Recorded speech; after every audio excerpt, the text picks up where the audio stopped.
All right. Excuse me. Good morning, good afternoon, good evening, whatever it is, wherever you're at. Welcome back to Continuous and Never Ending Improvement. We're happy to have you, as always. If you would so kindly give us a like, comment, subscribe, all that jazz.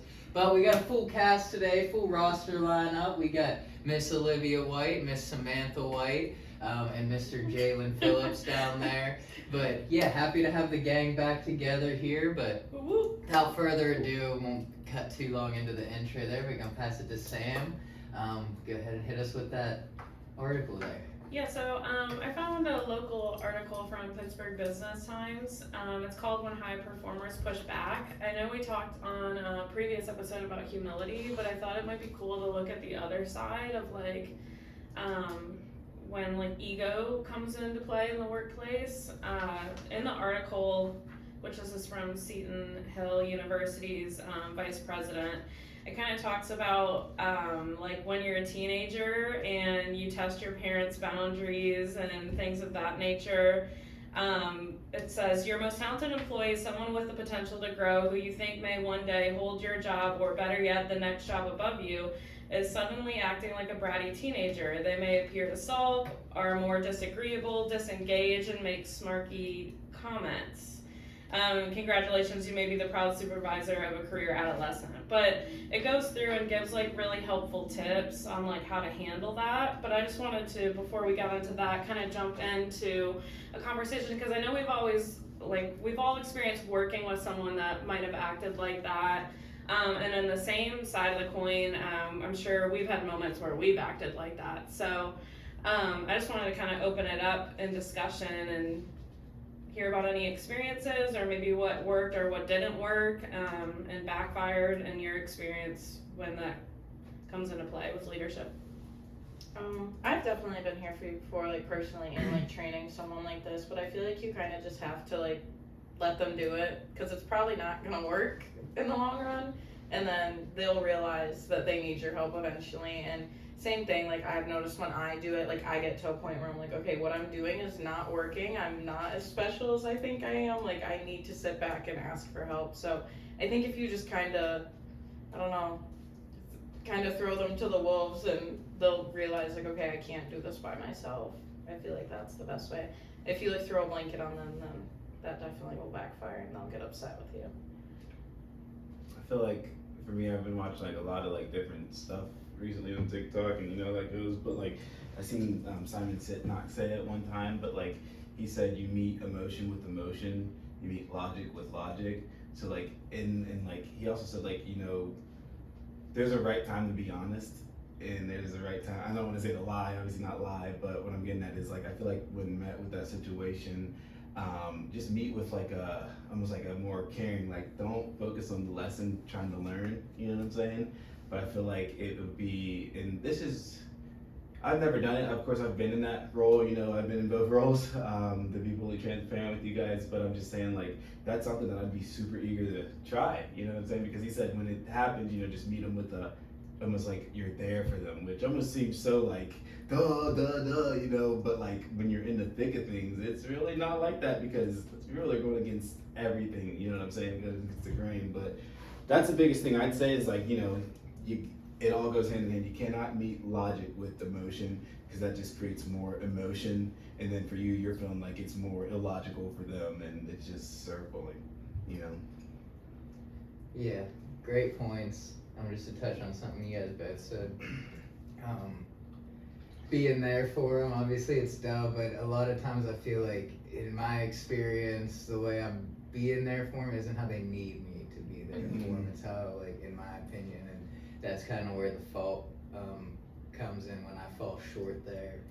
So something I'm working on, is being there how they need me to be there in their walk and where they're at, which you've talked a lot about in previous podcasts that we've done, with just meeting them where they're at, which isn't always easy to do if you do see, the light at the end of the tunnel and someone doesn't. But yeah, that's a great point, though, is just really being there for them, but effectively being there for them to how they're receptive to, and not just kind of we talked about earlier, but just shoving a solution onto him, which kind of goes to what you were saying with like the blanket and just kind of that comfort.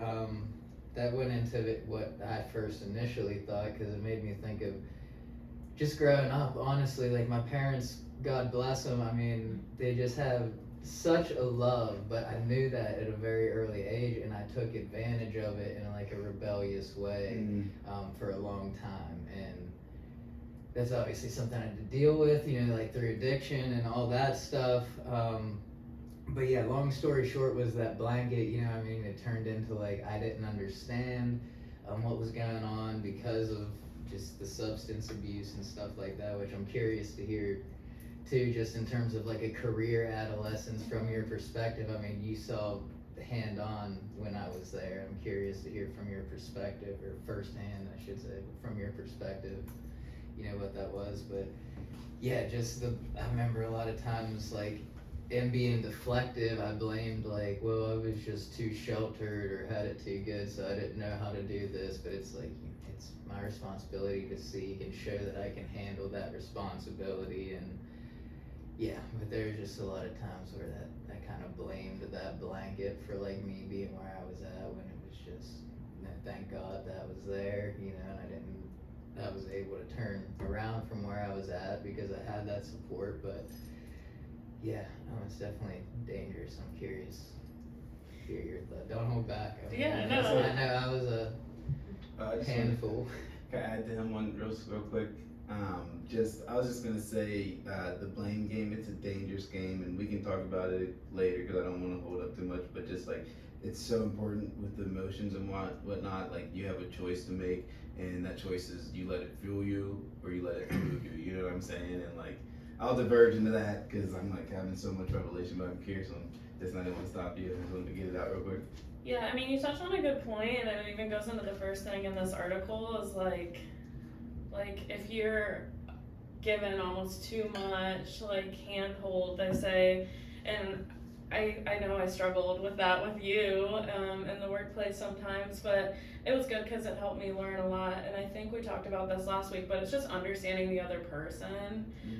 Sometimes you do just have to, it says give them the keys to the car is the first tip, because somebody has to realize where they're at on their own. You can't like force someone to drink water or anything, lead a horse to water, you can't make them drink. Like, if they come to that revelation or they understand you from their own like process, it's going to be way more successful of you just like shoving something down someone's throat or arguing. So it says like communicate regularly and let them like figure out their own boundaries within the territory you've given them. And I feel like that's so important. I know I didn't always do the best, and I'd push back with you in moments where I probably should have just been like, figure it out then. If you want to figure it out. And then when you need me, I'm sure you'll come. But yeah, I think it's just like having that empathy and understanding, and then letting someone kind of come to the realization on their own terms. It's like important in that sense. I think what's huge too, because like, at least for like what we do, like when people want to go off and do their own thing, usually, it depends, but usually you're probably not going to find much success in it. So if you yourself then go start getting results, then I feel like they'll kind of like cower down a little bit and be like, okay, what I'm doing is not working. Maybe I do need to stop being so like egotistical, and obviously this person's producing, I'm going to go talk to them and see how they can help me. And just like be an example for them, instead of kind of like you're saying, like shoving stuff down their throat and saying like, this is how you need to be and act. And yeah, and like you brought up a good point too in terms of growing up. Like, I feel like I had the opposite experience where my parents were super hands off and not always involved. So I always had the space to like learn my lessons on my own and like figure it out. And then when you go into the workplace, then I struggle because like the way I learn is just figuring it out myself. So when someone's like giving me a training or instruction, like I'm just like, this is not the way my brain processes things. I need to be like hands-on and experience it. And then I think that's where like my personal combativeness can come out, because it's like, do you understand how I learn? Do you understand me as a person? And then it goes down like a whole nother rabbit hole. But yeah, I think like the way you grow up has a huge part in the workplace and how you carry yourself.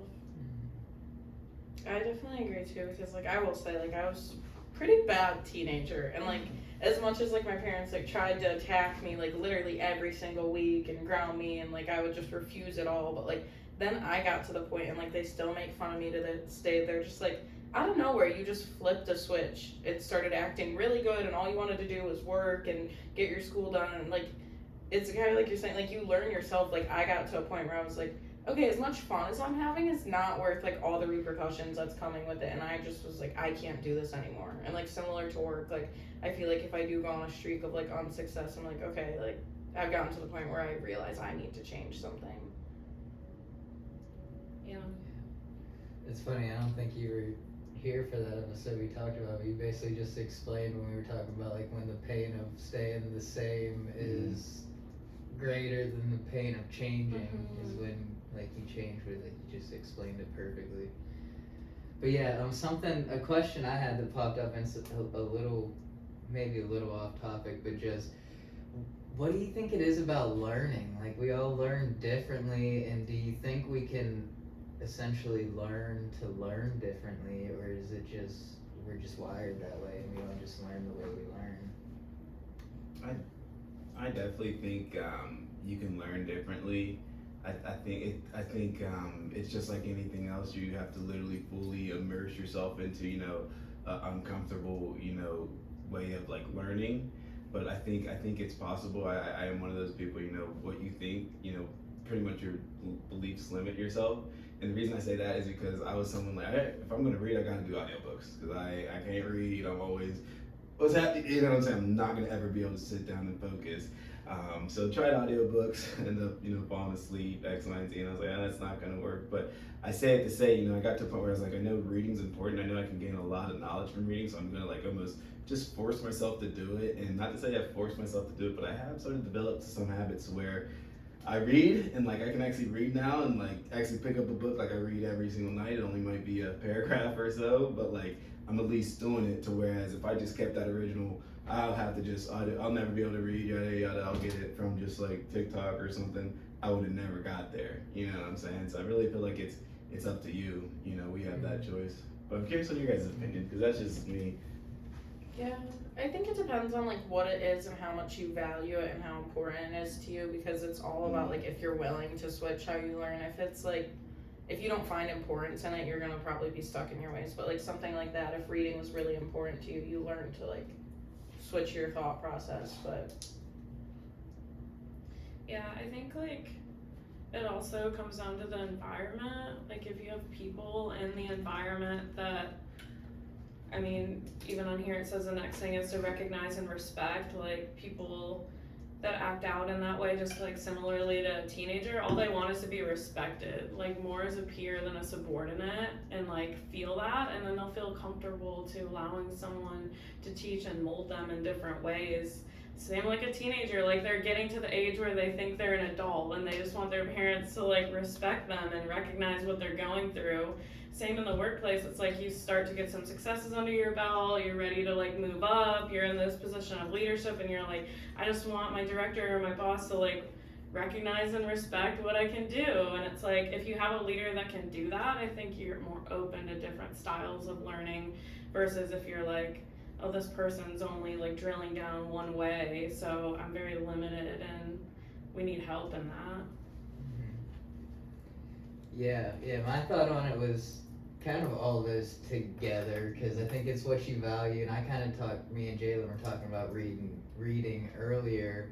It is something I never liked to do either, and then obviously, getting clean and sober, like it was a big part of that and seeking new information, but I explained it as like, I like the seeking information, so like the journaling with it and writing things down kind of helped me be more, what was the word I used? Just engage in the reading and be more tied to it there. But yeah, I was thinking, I guess if I value like diversifying, things like how I learn, valued that, then I'd maybe be more driven to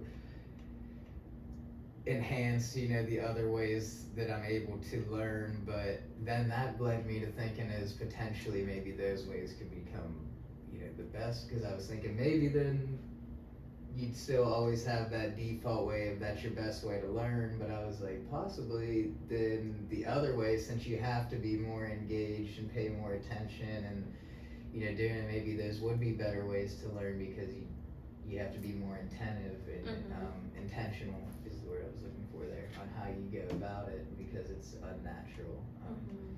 But I don't know, yeah, just an interesting thought I kind of had. Yeah, to touch on that too, I feel like with leaders, like it's all about their intentions because like you're not going to be willing to like flip like the way you think if it feels like their intention is for you to be successful for them. But if you truly feel like they want you to be successful for you, and honestly same thing with parents, like they try to get you to go to school and they want you to have this career, but like if it feels like someone's intention is they just want you to be successful for yourself, you're so much more willing to kind of like succumb and listen to what they're saying rather if you just feel like you're a number to them. Yeah, I think like it's so relatable, like growing up to growing in the workplace with leaders, and it's like I feel like sometimes with parents you're like, oh, they want me to do exactly what they did, or like they just want me to look good for their own image so they can say they have a successful kid, and it's like until you go through and really figure out like the truth, it's like you're kind of navigating your own boundaries and figuring it out. It's important though. Yeah, did you want to talk about the blame stuff you were bringing up? Yeah, really it's just in terms of like our brain is so powerful, and just in terms of the blaming, like what you look for you find, and like it's a dangerous place, trust me, I've been there, to get in that blaming space, because you're gonna, if that's how you feel at that point, now what you're doing is telling your body to literally find every single thing you can to validate that, and you will find it. You know what I'm saying? You will literally find it. So that's why it's like it's very, very important to just like, if that blanket, just notice it, and then we talked about it last episode, and something honestly was very helpful, and I'm so glad you talked about it, because I definitely would say I was a little bit more gratitude from last week to this, or a little bit more grateful, sorry about that, but from last week to this week, and definitely seeing like some progression. You know what I'm saying? I can't sit here and say like I'm happy. I mean, I'm definitely happy and whatnot, but what I can say is like, I don't know, it's hard to explain. I'm content almost. Maybe that's the word I'm looking for. But that's really all it was just be careful what you're like looking for. Do you think you blame yourself more or blame external sources or? Myself, I'd say I blame myself more. Yeah, I'd say I blame myself more. It's just not just that's why I wanted to talk about it, because I will validate that blame, and then at that point I'm blaming myself for things that whether I've done or haven't done it, like regardless, I'm just blaming myself because I was already so wrong in that one place, you know what I'm saying? But yeah, I feel like I do blame myself more. What about you guys? Yeah, I mean, I wouldn't say I blame anything too much these days. I think I told you actually the other day, I was like, there was a breakthrough, at least for me, I felt, in terms of realizing like everybody's always at fault, some shape or form, almost all the time. And realizing that, it just becomes, instead of blaming myself or blaming this person, we just all take accountability for our part in it, and we, because that's all I can control. No matter, even if I do find something that somebody did wrong and they were 100% wrong, all I am is right about them being wrong. I still can't do anything about it, you know what I mean? And there's still, I'm sure, something that they could be 100% right about me being wrong in, and I can do something about that though, if I realize that, dang, they're right about me being wrong there. Let me change that so I'm right, and that's all I can control, really. But yeah, I definitely think I like teetered off your balance. Like I try to take accountability for my actions like as much as I can, but I definitely think there also is times where like I blame it on other stuff, but I try to balance it, because like if you blame everything on yourself, it just is kind of like beating yourself up. Like there is definitely certain circumstances that you can't control, and yeah, it's kind of like you said, you can say it's someone else's fault, but I don't try to like rely on that because that doesn't change anything. Like, I used to have a sign in my office that said excuses don't get you paid, and I think blaming is kind of an excuse. Like, that's not, you're not going to grow yourself, you're not going to be more successful if you just keep saying, well, it was the customer, or it was my coworker. Okay, maybe it was. Figure out what you can do better. It's like focus on the solution rather than the problem. Yep. Yeah, I mean, that's a serenity prayer. I mean, it's, you know, grant me the serenity for acceptance for the things I cannot change and the courage to change the things I can, because you're right. I mean, there's going to be stuff that we just can't change, and you just got to take it on the chin. But, Yeah. you know, you just got to be able to, as you take that on the chin, stand up and change the stuff you can, and, you know, be willing to identify the stuff that we need to change. And that's in the book I'm reading right now. It's just really the power in identifying those things that we can change, that can make a difference in our own lives and then around us from there, rather than just kind of letting those go under the radar and wondering why, you know, certain things are still happening or you're still getting certain results. But really, and I think we talked about it last time, and just it makes me think of, you mentioned like reaching into like old friends and stuff, Yeah. to see like a new perspective and stuff. It's kind of like that, you know. And I think it just maybe that would help, you know, identify issues that you're having. And stuff. Power in that. Yeah, I mean, the last couple tips in the article was talking about, and you kind of just touched on it, like we learn the most from other people. And it talks about like collaborating and planning together, or maybe like your career adolescent has outgrown their prior mentoring relationships and they need to like bridge a new connection. So I kind of just wanted to open up some discussion about like where we're currently at in terms of like working with others, you know, what we're still working on or struggling with, or what's been working well currently in terms of collaborating or planning or learning from other people. Like here. Yeah, in the workplace or in your personal life, wherever. Okay. Funny. In terms of just development and growth, like. No, I know. I've been talking. I mean, I talk with my hands a lot anyway. No, you're good, it's good. I noticed earlier when we were doing the thing, I was like, I was all over the place. But yeah, I mean, they're. I don't know. I guess the biggest thing for me is just artistically is what I thought in terms of music. I'm reaching out, and that's something I'm excited to do. I talked about, you know, collaborating with Sue later and Kaylee and stuff like that, and just really getting some better singers on some songs, and just excited to do that. But yeah, I guess nothing jumping out to me in terms of professionally. Other than that, just excited for it. I'm excited personally to just see what happens with everything and where everything happens and ends up, you know. And I said the same Yeah, thing That's great. twice. Yeah. But just like, just I guess what I'm trying to say is understanding the season that I'm in, and understanding, you know, the people I'm with, that no matter how hard it is, it can't go wrong.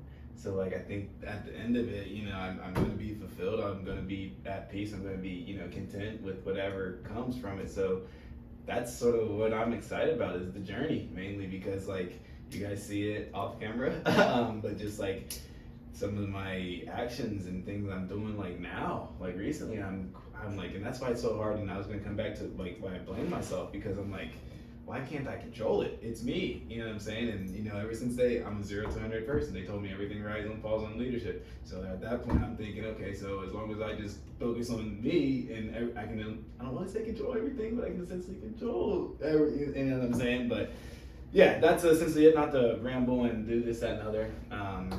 Excited for the team, excited for where we're working, where we're growing. Something working, I'll just rip the Band-Aid off. You coming back, I think you coming back definitely is working. I thought we played this out a little bit when you did get to go do your own thing, and you know, we got to go do April, and I got to do my thing, and then I'm just gonna be real with you guys. But April, May, so May slapped me in the face, but that was the best. It was the best though, because it helped me realize, like, it just made me happy, because I'm like, I felt strong, and like, you know, just I felt strong and like confident in who I was, but it showed me like I've got a large, place, a lot more to grow is what I'm getting at. And like for me, that's exciting because I'm like, if I already feel this high now, imagine when I'm not high, but you know what I'm saying? Like, imagine when I'm fully fulfilled and fully grow. You know what I'm saying? I'm sorry if I spit on you, Olivia, but. I think I missed it, thankfully. I think I missed it. Yeah. Thanks, Mom. Happy you're growing. This growth era. Right. So all in all, the environment for me is what's working. Nice. Yeah, I feel like as far as collaboration, like, there's pros and cons for it for me. Like, I feel like I'm the person where, like, when I do, like, team up or, like, group up and do something, like, I feel like I have my strengths and they have their strengths and we kind of, like, separate it out. But I feel like when my strengths are sort of challenged and, like for example, like, I really like doing my boards and, like, doing artistic things. But, like, then if someone else comes in that's very similar like that, I'm like, no, get out of here. Figure something else to do. Like, this is my thing. So, like, I definitely need to be better about that and, like, having, like, someone that has a similar strength to me. But I feel like as far as the group we have right now, like, I think we all, like, balance each other out as far as our strengths. Yeah, I think, like, in terms of my growth, giving people the keys to the car is always hard because, if you're, like, an overprotective leader, you don't want to, like, let things go in terms of control, which we talk about a lot, so that's always challenging. And then finding new role models. I mean, I'm excited to grow the team and have new people come in and expand the circle, because you always can learn something new from every new person you meet, so it's exciting to build new connections. Yeah, I think the new role models is huge too because, like, even speaking personally, like, I got to a point where, like, I'm not gonna say any names, but my leader literally told me, like, there's nothing else I can teach you, like, you've almost kind of outgrown me. And I'm like, that's not true. Like, a new person that comes in here could teach me something and they know less than me. Like, there's still stuff you can teach me, and I was kind of hurt by it, but I was just like, okay, it is what it is. And then I started kind of, like, collaborating with the two of you a little more and just, like, learning from other people. Like, it felt like I was almost kind of giving up on, but I was like, okay, that's fine. I'm sure there's someone else that can teach me something. And even, like, new people coming in that I was training were teaching me stuff, and I was like, wow, like, you can learn something from everyone. Mm-hmm. Yeah, especially people that are different from you. Mm-hmm. People of all walks of life come through the doors, and it's like, it's cool to just get different perspectives and kind of inspire you. Yeah, even coming back, like, I've learned a lot from you, and we never really got to fully work together, but, like, even being here for, like, the past 6 months, I feel like I've learned a lot, so, like, it's nice. Yeah, same. I learned how to like the Pittsburgh Steelers from him.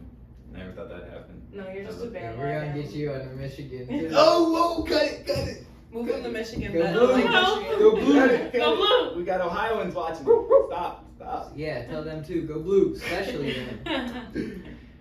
But something I wanted to say was that I'm also excited for, which I can't believe I didn't mention it, but just to collaborate, I want to see where the podcast goes, you know, what this platform grows into, and just how, obviously not putting a box on the collaborations that can come from that and where that can go. So just interested in see what that entails and what the future holds for that. But also, to your point, kind of, I found it interesting just when you're talking about, like, when someone comes in and does something similar, you're kind of like, no, get out of here.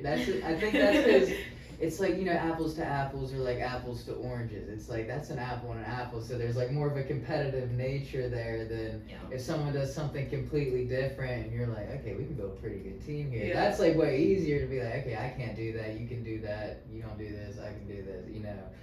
It's like if you're going to write a book and you got an illustrator and a writer, like, perfect. you know, if the illustrator can write too, I'm sure the one person's gonna be like, well, I gotta be better, or they don't even need me. You know? So yeah, it's just, that's just kind of human nature, I think, there. But as long as, I think being aware of it though, naming it and finding a healthy way to, you know, be competitive about it, and just, that's where that comes in. It's like being in a quarterback room or wide receiver room or something, and you all play the same position, but you're all trying to get each other better, and you know, whoever's the best is the best, but no animosity. That just made me think, I remember having a conversation with someone that was struggling with that, and I was like, in the moment I was challenging them to like get to know that person better, because everyone's unique and there's no way there's not something different with them that you couldn't learn from and something you have that they don't. You're just so like hyper focused on the two things that seem the most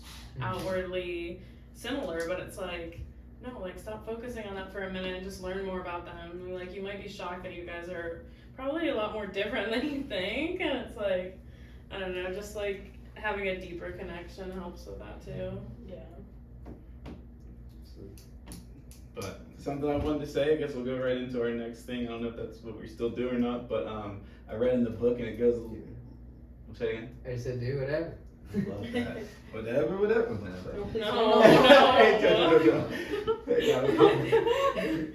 Just So Cam, okay. But yeah, I just wanted to add. So that book you got me reading, Shifting Perspective. My fault. But that shift in perspective, the one passage I read today was talking about how, you know, one of the shifts we should try to make, and I took it personally, this is me, but talk less, listen more. You know what I'm saying? Because like, and here's what was like.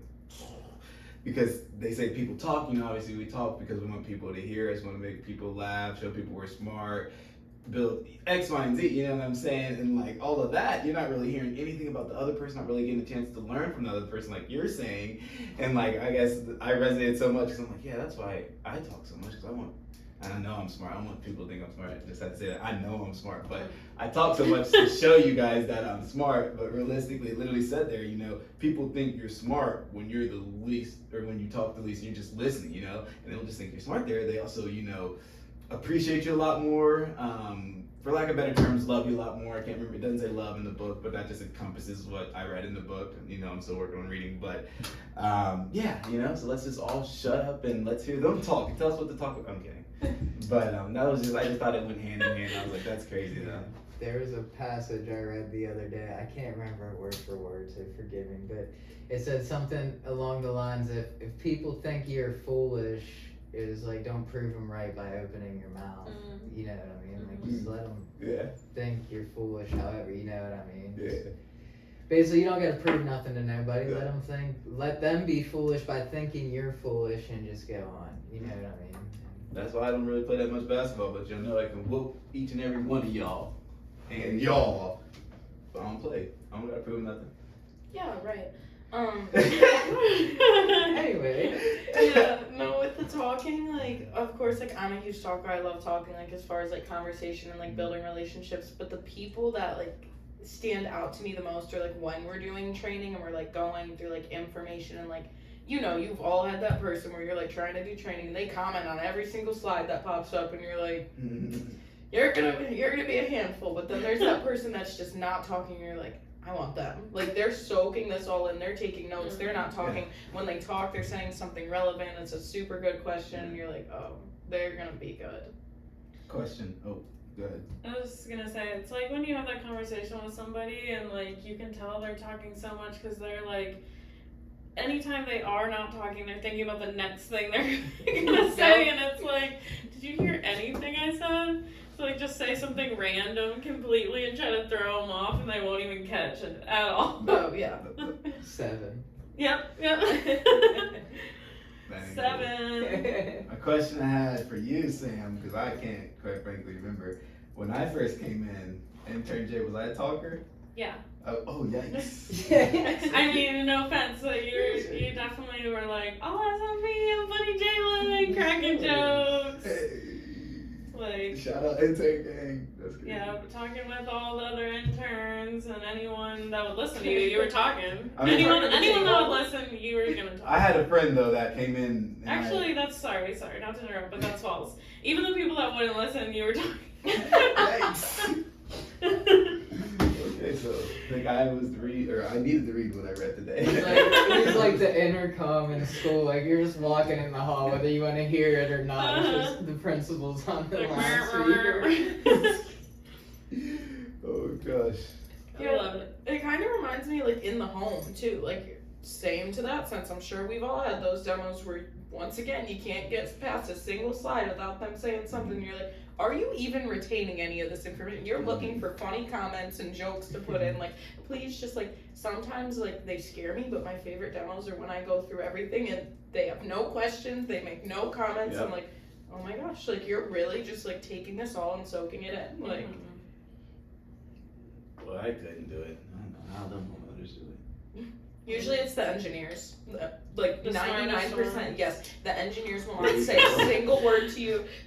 Maybe one thing in the middle of everything, they'll be like, how thick is your glass? Is it fireproof? I'm like, sure, like out of question, but Yeah, how thick is your glass? It's wild. It's out the gate. Yeah, some of the questions we get doing the job we do. Oh It's my- triple pan, that's all you need to know. I Bud. think you're fine, bud. It's crazy. All right. Anyways, so what do we got? I suppose. Is there anything else on anybody's hearts or minds, souls, spirits? No. All I was gonna say. Positive note. Is that what we're rolling into here? You got. Oh, I thought we were wrapping. I just want to comment, like, subscribe. I wanted to say that too. I don't think we're there yet. Oh. Thank you. Yeah, do that too. Yeah. Pause the video right now before it's over. Go do that. Time is of Am I essence. really supposed to pause the video? No, I'm telling them. Oh, I missed out. Pause and go Okay, like sorry, and comment, sorry, subscribe. that's We're gonna get this train back on track with Sammy. Oh, I thought you had an article.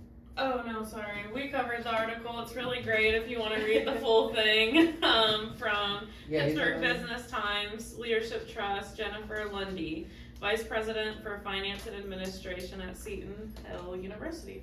There we go. Go ahead and check that article out. Oh, what a way to end. Anyways, but yeah, like, comment, subscribe. And positively, I have one last thing to Positively. say. I'm positively sure about this actually. Birthday again tomorrow. 22. Me too. Wow. Yeah. Yo. I wish. 22. Tell me your real age. All right, I'm just. Thank you. This is He's this very- is over.